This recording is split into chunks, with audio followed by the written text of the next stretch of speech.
आप सभी देख रहे हैं नवीन स्टडी क्लासेज इतिहास का। आज टॉपिक है दिल्ली सल्तनत का सेकंड खिलजी वंश, जो 1290 से 1320 ईस्वी तक चलता है। खिलजी वंश का संस्थापक जलालुद्दीन फिरोज खिलजी था, जो 1290 में शासन शुरू करता है। जलालुद्दीन फिरोज खिलजी का पहले का परिचय देखते हैं। यह गुलाम वंश के अंतिम शासकों के समय में दिल्ली सल्तनत का आर्य ममालिक अर्थात सेना मंत्री था। बलबन का पोता कैकुबाद ने इसे शाइस्ता खां की उपाधि से विभूषित किया था। 1290 में कैकुबाद लकवे के कारण ग्रस्त हो जाता है और उसका स्वास्थ्य खराब होता है। कुछ लोग बताते हैं कि फिरोज खां का इसमें हाथ रहता है, उसकी मृत्यु हो जाती है और उसको जवा नदी में फेंकवा दिया जाता है। कैकुबाद का अल्पवयस्क पुत्र क्यूमर्स को कुछ महीने बाद हत्या कर दिल्ली में जलालुद्दीन फिरोज खिलजी वंश की स्थापना कर देता है। दिल्ली के तुर्क अमीरों के विरोध के कारण मुख्य दिल्ली में प्रवेश न कर किलोखोरी, जो आज का दक्षिणी दिल्ली का भाग है, वहां के राजमहल में अपना राज्याभिषेक कर किलोखोरी को राजधानी बनाता है। जलालुद्दीन खिलजी सल्तनत काल का सबसे उम्रदराज लगभग 70 वर्ष की उम्र में शासक बनता है। 1296 में फिरोज खिलजी का भतीजा एवं दामाद सेनापति अलाउद्दीन खिलजी चंदेरी अभियान का बहाना बनाकर चुपके से दक्षिण भारत के देवगिरी अभियान में निकल जाता है। वहां यादव वंश के शासक रामचंद्र देव को पराजित कर बेशुमार धन संपत्ति हीरे जवाहरात प्राप्त करता है। नोट: दक्षिण भारत पर आक्रमण करने वाला सबसे सफल सुल्तान कौन था? तो अलाउद्दीन खिलजी। यहां से एक क्वेश्चन बनता है। उसमें देवगिरी का शासक यादव वंश का रामचंद्र देव थे। जब फिरोज खिलजी को यह बात पता चलता है तो वह कड़ा मानिकपुर, जो आज का इलाहाबाद है, पहुंचता है, क्योंकि अलाउद्दीन खिलजी कड़ा मानिकपुर का ही सूबेदार रहता है। जब अलाउद्दीन खिलजी अपने चाचा को वहां पर देखता है तो घबरा जाता है और एक षड्यंत्र के तहत अपने ससुर और पिता समान चाचा को धोखे से हत्या करता है एवं उसके सर को काटकर पूरे प्रांत में घुमाता है और खुद को दिल्ली का 1296 में सुल्तान घोषित कर देता है। अलाउद्दीन खिलजी का बचपन का नाम अली या गुरसब था। अक्टूबर 1296 में वह दिल्ली का सुल्तान बनता है। अलाउद्दीन ने किसी खलीफा से सुल्तान पद की अनुमति नहीं ली। धर्म और शासन को अलग अलग बांटकर शासन करना शुरू किया। यह पहला सुल्तान था जो अपना शासन इस्लाम के अनुरूप नहीं चलाता है। 1296 में अलाउद्दीन खिलजी शासक बनते ही व्यापार के लिए समुद्री मार्ग पर ध्यान देता है और इसके लिए वो अपना प्रमुख सेनापति नुसरत खां को गुजरात के शासक कर्णदेव को हराने हेतु भेजता है। 1298-99 के आसपास इसी आक्रमण के दौरान 1000 दिनार वाला मल्ली काफूर, जिसका वास्तविक नाम चंद्राम रहता है, नामक खेजा को खरीदता है। मल्ली काफूर को इसलिए 1000 दिनारी भी कहते हैं। यहाँ से क्वेश्चन बनता है कि अलाउद्दीन खिलजी का वह कौन सेनापति था जिसको 1000 दिनारी कहते हैं? तो आंसर होगा मल्लिक काफूर। यहाँ पर एक बात आपको ध्यान देना पड़ेगा। संजय लीला भंसाली की 2018 में एक मूवी आती है पद्मावत, जिसमें दिखाया गया है कि अलाउद्दीन खिलजी मल्लिक काफूर से अपने चाचा जलालुद्दीन की हत्या करवाता है, जो कि गलत है, क्योंकि जलालुद्दीन खिलजी की हत्या 1296 में होता है और मल्लिक काफूर गुजरात अभियान के दौरान 1298-99 में अलाउद्दीन खिलजी को प्राप्त होता है। इसलिए वो जो प्रसंग दिखाया गया है गलत है। आप जब इतिहास में स्टेप बाय स्टेप पढ़ेंगे तो कहीं कुछ गलत दिखाया जाएगा या लिखा जाएगा तो आप उसको पकड़ सकते हैं। ठीक है। 1301 में रणथंभौर राजस्थान को जीत लेता है।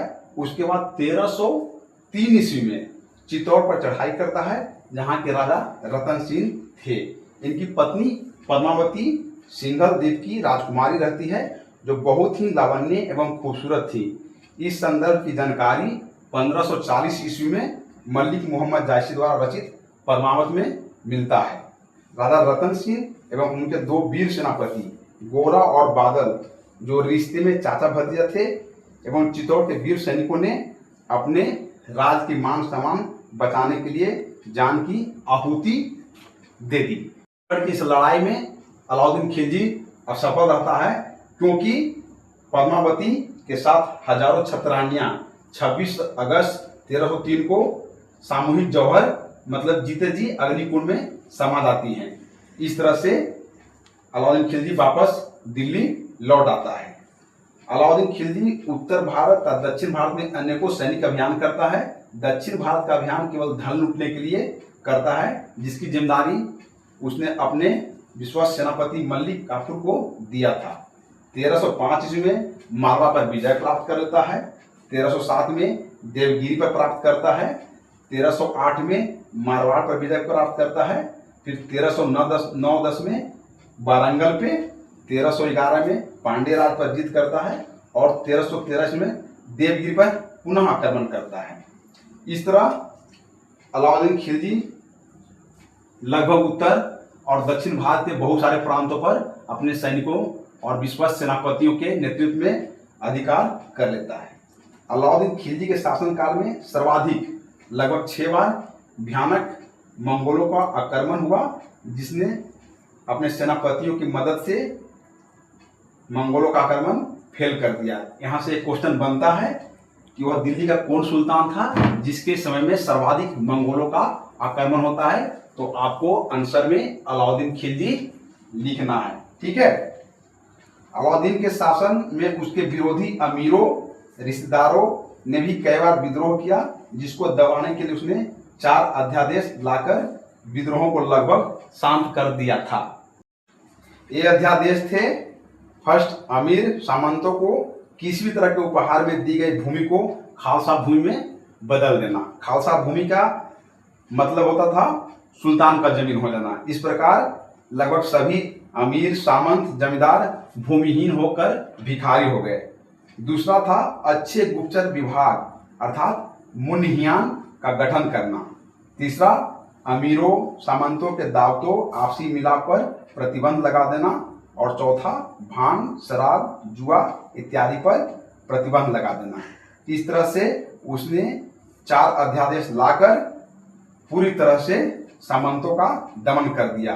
यहाँ से भी एक क्वेश्चन बनता है कि विद्रोहों को दबाने के लिए दिल्ली सल्तनत के किस सुल्तान ने अध्यादेश जारी किया था? तो आंसर होगा अलाउद्दीन खिलजी। अलाउद्दीन खिलजी ने सेना को नगद वेतन देने एवं स्थल सेना अस्थायी सेना रखने की परंपरा की नींव डाली। ये भी क्वेश्चन पूछता है। ठीक है। उसके बाद घोड़ों को दागने एवं सैनिकों की हुलिया लिखने अर्थात स्केच की प्रथा शुरू करवाया। दिल्ली का वह कौन सा सुल्तान था जिसने भूमि माप या पैमाश कराकर प्रथम बार लगान वसूला? तो उसका भी आंसर अलाउद्दीन खिलजी होगा। अलाउद्दीन खिलजी भू राजस्व का 50% मतलब है ना, उपज का आधा भाग राजस्व के रूप में वसूल करता था। राजस्व एकत्रित करने के लिए इसने एक अलग से विभाग बनाया था, जिसका नाम था दीवाने मुश्तखराज। इसके अधिकारी को मुश्तखराज कहते थे। इससे भी एक समझ से क्वेश्चन आता है कि राजस्व का एक विभाग जिसको दीवाने मुश्तखराज कहते हैं, किसकी उपज था या उसका किसने उसको लाया था? तो अलाउद्दीन खिलजी होगा। जनता को व्यापारियों की बेईमानी से बचाने के लिए कम तोलने वाले व्यक्ति को शरीर से जितना कम तोला जाता था उतना मांस काट लेने का आदेश जारी कर दिया। फलतः बाजार मूल्य नियंत्रण प्रणाली की सख्ती से पालन होने लगा। बाजार मूल्य नियंत्रण हेतु एक नवीन पद दीवाने रियासत का गठन किया। यहां से भी एग्जाम में क्वेश्चन बनता है कि दीवाने ए रियासत लाने वाला सुल्तान कौन था, तो अलाउद्दीन खिलजी था। प्रत्येक नगर के बाजार में उसके जांच पड़ताल के लिए एक अधीक्षक का गठन करता है जिसका नाम होता है सहना ए मंडी। ये भी एग्जाम में क्वेश्चन आता है। अलाउद्दीन के 4 प्रमुख सेनापति थे, उलुग खान, नुसरत खान, मल्लिक काफूर जिसे 1000 दिनारी भी कहा जाता था, और जफर खान। एक क्वेश्चन यहां से बनता है कि अलाउद्दीन खिलजी का वह कौन सेनापति था जो मंगोलों से लड़ते हुए वीरगति को प्राप्त होता है, तो उसका आंसर होगा जफर खान। अलाउद्दीन ने सिकंदर की भांति विश्व विजय अभियान चलाने की एक योजना बनाने की सोच रहा था। उसने स्वयं को द्वितीय सिकंदर या सिकंदर ए सानी की उपाधि से विभूषित किया था। यह क्वेश्चन आता है कि द्वितीय सिकंदर या सिकंदर ए सानी किस सुल्तान ने उपाधि धारण की थी, तो अलाउद्दीन खिलजी होगा। अलाउद्दीन खिलजी इस्लाम के अतिरिक्त एक नवीन धर्म चलाना चाहता था, किंतु एक उलेमा है ना, जो मौलाना विद्वान मौलाना होते थे, उनके कहने पर उसने अपना निर्णय बदल देता है। अपने 20 वर्षों के शासन काल में अलाउद्दीन खिलजी कुछ इमारतों का भी निर्माण करवाता है, जैसे जमैयत खाना, मस्जिद, 1000 खंबा महल और सीढ़ी का किला। कुब्बत उल इस्लाम मस्जिद के प्रवेश द्वार पर एक अलाई दरवाजा का भी निर्माण करवाता है। अलाई दरवाजा को इस्लामी वास्तुकला का रत्न कहा जाता है। अलाउद्दीन ने कुतुब मीनार के प्रतिद्वंदी मीनार के रूप में अलाई मीनार बनवाना शुरू करवाया था, जो कि बेहद छोटा और बेतरतीब बन जाता है। अलाउद्दीन खिलजी के समकालीन ही प्रसिद्ध सूफी संत निजामुद्दीन औलिया थे। अलाउद्दीन खिलजी उनसे मिलना चाहता था, लेकिन निजामुद्दीन औलिया उससे मिलना नहीं चाहते थे। तो जो व्यक्ति यह खबर लेके जाता है कि सुल्तान आपसे मिलना चाहते हैं, तो औलिया कहते हैं कि मेरे घर में 2 दरवाजे हैं, अर्थात वो अगर एक से अंदर आएगा तो मैं दूसरे से बाहर चला जाऊंगा। तो यहां से भी एक क्वेश्चन बनता है कि अलाउद्दीन खिलजी को किसने कहा था कि मेरे घर में 2 दरवाजे हैं, तो आंसर होगा प्रसिद्ध सूफी संत निजामुद्दीन औलिया। 5 जनवरी 1316 को अलाउद्दीन खिलजी की मृत्यु होता है। वो लगभग 20 वर्ष शासन करता है, जिसमें बहुत सारे काम को आपने देखा। 1316 में उसकी मृत्यु होने के बाद उसका अल्पवयस्क पुत्र शहाबुद्दीन उमर दिल्ली का शासक बनता है, मात्र 35 दिन के लिए। अलाउद्दीन खिलजी का सबसे विश्वस्त सेनापति मल्लिक काफूर शहाबुद्दीन उमर को गद्दी पर बैठाता है और सारी ताकत जो सत्ता का होता है वो अपने हाथ में ले लेता है। और ये शहाबुद्दीन उमर अलाउद्दीन खिलजी का छोटा पुत्र होता है।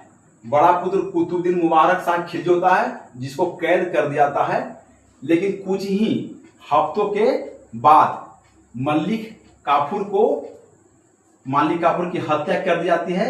अलाउद्दीन खिलजी का जो पूर्व अंगरक्षक होते हैं वो मल्लिक काफूर की हत्या कर देते हैं, और इस तरह से हत्या हो जाने के बाद कुतुबुद्दीन मुबारक शाह खिलजी कैद से बाहर आता है और अपने छोटे भाई को हटाकर दिल्ली के शासन पर बैठता है। तो 1316 से लेकर 1320 ईस्वी तक ये शासन करता है। खिलजी वंश का कुतुबुद्दीन मुबारक शाह खिलजी अंतिम शासक होता है। मुबारक शाह खिलजी एक अयोग्य शासक था।